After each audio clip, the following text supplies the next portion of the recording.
সবাই বলে মানুষ চেনা দায়। আসলে মানুষ চেনা খুব সহজ। তার সাথে একটু তার স্বার্থে একটু আঘাত করে দেখুন, ভেতরের আসল রূপটা বেরিয়ে আসবে। মোমবাতির কদর ততক্ষণ থাকে যতক্ষণ অন্ধকার থাকে। প্রয়োজন ফুরিয়ে গেলে মানুষও আপনাকেই মোমবাতির মতো নিভিয়ে একপাশে সরিয়ে রাখবে। গ্রামের মধ্যবিত্ত পরিবারের বউ হয়েও কিভাবে প্রতি মাসে ঘরে বসে 5,000 টাকা জমাই। হাউ টু সেভ মানি। তো ডেইলি বাঙালি ব্লগ, গ্রামের সাদামাটা জীবন। তো নতুন দিনে নতুন আরেকটি ব্লগ ভিডিও নিয়ে হাজির আমি আপনাদের মাঝে সাভানা, ভারতের ছোট্ট একটা গ্রাম শীতলকুচি জেলা থেকে বলছি। তো welcome back to my channel. আসসালামু আলাইকুম। তোমরা সবাই কেমন আছো? আমি আশা করি তোমরা সকলেই ভালো আছো। আলহামদুলিল্লাহ আমিও ভালো আছি, আর আমার পরিবার পরিজনদের নিয়ে আলহামদুলিল্লাহ আমি ভালোই আছি। আর আমার প্রাণপ্রিয় কলিজা আপু ভাইয়েরা তোমরা সবাই কেমন আছো? আমি আশা করি তোমরা সকলেই ভালো আছো। তো বরাবরের মতো না ব্লগটা আমি সন্ধ্যা থেকেই শুরু করে দিলাম। তো চলো ব্লগটা দেখতেই থাকো, আশা করি খুবই ভালোই লাগবে। গ্রামের মধ্যবিত্ত পরিবারের বউ হয়েও কীভাবে প্রতি মাসে ঘরে বসে 5,000 টাকা জমাই। হাউ টু সেভ মানি। তো সে বিষয়ে আর কি আলোচনা করব তোমাদের সাথে। টাকা, আমি যেহেতু গ্রামের মধ্যবিত্ত পরিবারের বউ, তো আমি কিভাবে প্রতি মাসে 5,000 টাকা করে জমাই তারই কিছু টিপস তোমাদের কাছে তুলে ধরছি। তো এখানে দেখুন, এখানে আমি পুরো 5,000 টাকাই জমিয়েছি। তোমরাও চাইলে আমার মতো করে 5,000 টাকা জমাতে পারো ঘরে বসে। যেমন আমি ঘরে বসে থাকি, ইনকাম করি। কি ইনকাম করি তোমাদের বলছি। মানে সংসার সামলিয়ে ছেলে মেয়ে হাজব্যান্ড সবাইকে সামাল দিয়ে ঘরে ভেতরেই কিন্তু আমি টাকা ইনকাম করতেছি। সেটা হচ্ছে ব্যাগ সেলাই করে, ডিমের ব্যবসা করে, ডিম বিক্রি করে।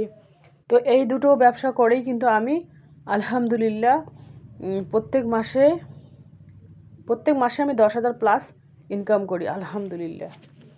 আগে আর কি 7-8 হাজার করেছি, এখন 10,000 প্লাস ইনকাম হচ্ছে আলহামদুলিল্লাহ। আমি খুব খুশি। মানুষ চাকরি করে, যখন কারো চাকরি হয় তখন কিন্তু সকাল 10টায় যায়, বিকেল 4টায় আসে, এরকম একটা সময় আছে। কিন্তু আমার সেই চাকরি থেকে আমি যে ঘরে বসে সংসার সামলিয়ে যে 10,000 প্লাস ইনকাম করতেছি, এটা আমার কাছে বিশাল বিশাল বড় পাওনা।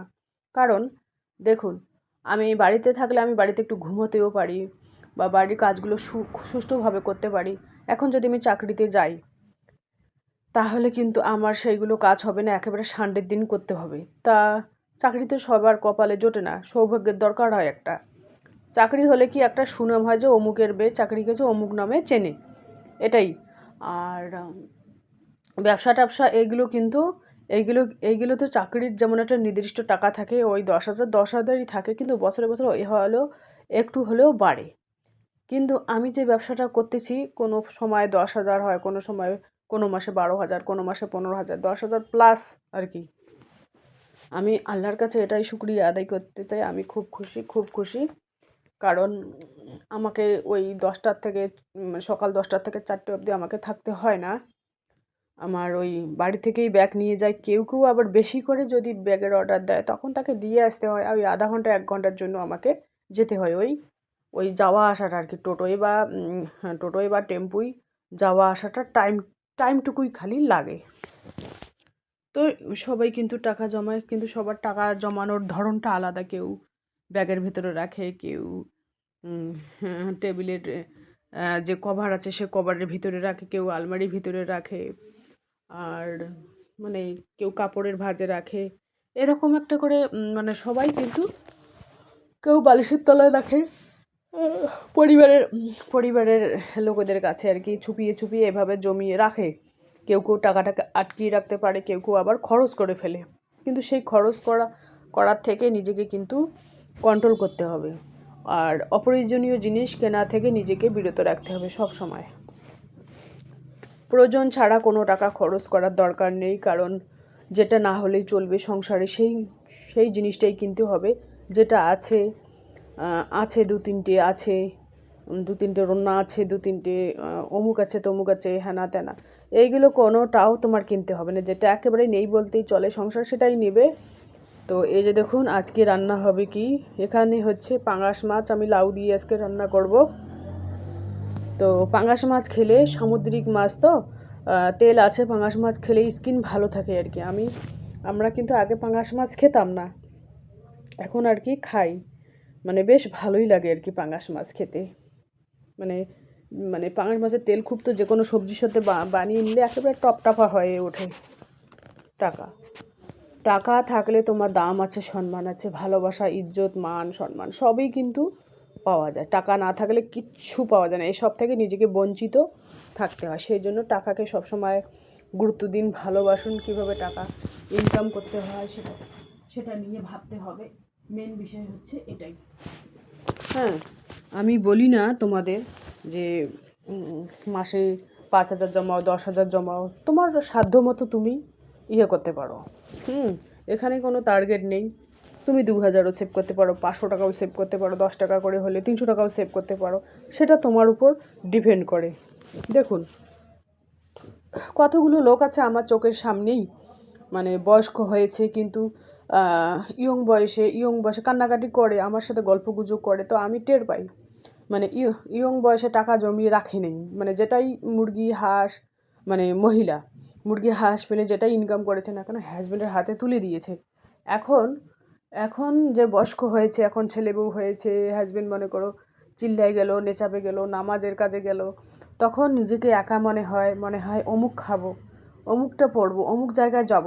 এটার জন্য টাকার দরকার। ছেলে বউর কাছে হাত পাততে গেলে ওখানে খোঁটা শুনতে হয়, গালিগালাজ করতে হয়, লাঠি ঝাঁটা খেতে হয়।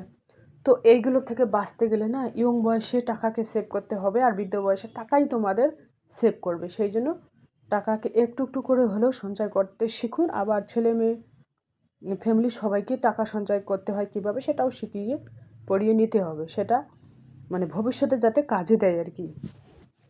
তো আমি এভাবে আর কি একটু একটু করে জমাই। আমি কিন্তু বেশি করে সেভ করতে পারি না। আগে তো 10 টাকা, 20 টাকা, 5 টাকা করে সেভ করতাম।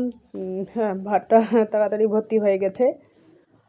সেই জন্য আমি এখন আর কি যেদিন হয় সেদিন 50 টাকা, 100 টাকা, যেদিন বেশি থাকে সেদিন 200 টাকা, এরকম করে আমি সেভ করি। এই ভাতটা কিন্তু আমার ভর্তি হয়ে গেছে। তো আর একটা ভাঁড় কিনবো। এই ভাঁড়গুলো না কাটতে ইচ্ছা করে না, খুব মায়া লাগে গো।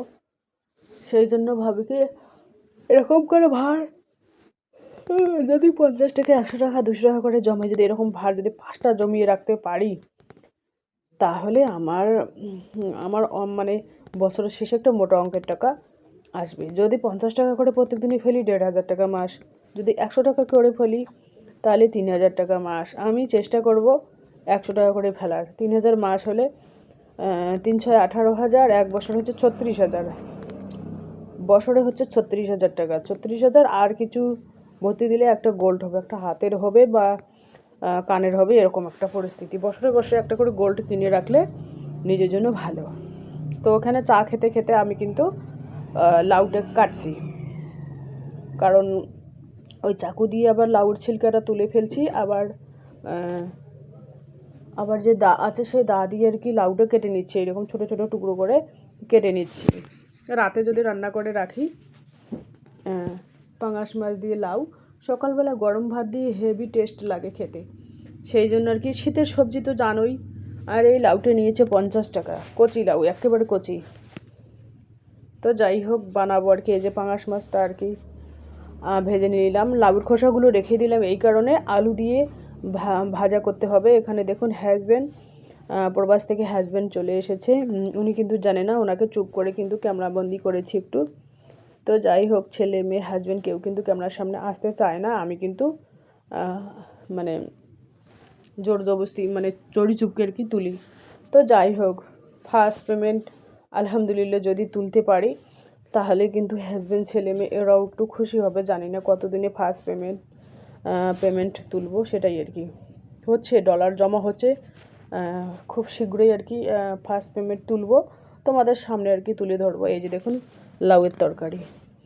সেদিনকার মতো খুশি আমি কোনো দিনও হব না যেদিন আমি ফার্স্ট পেমেন্ট তুলবো। সেদিন ছোটো মোটো একটা পার্টি হবে, আমার বোনকে ডাকবো, বোনের মেয়েটে থাকবে, কেক কাটবো, এটা ভালো একটা মজা করব। এটা সন্ধ্যার টাইম, তো সবাই মিলে চা খাবো আর কি। চায়ের আসরে এই দেখুন আমার ভাইয়ের মেয়ে, আবার আমার মেয়ে, আর দোকানের বাইরের ঝলকটা একবার দেখাচ্ছি। ভাইয়ের মেয়ে শরম পাচ্ছে, এই যে দেখুন মেয়ে ওই সেলাই মেশিনের নিচে বসে আছে, আমিও এখানে দোকানে বসে চা খাচ্ছি।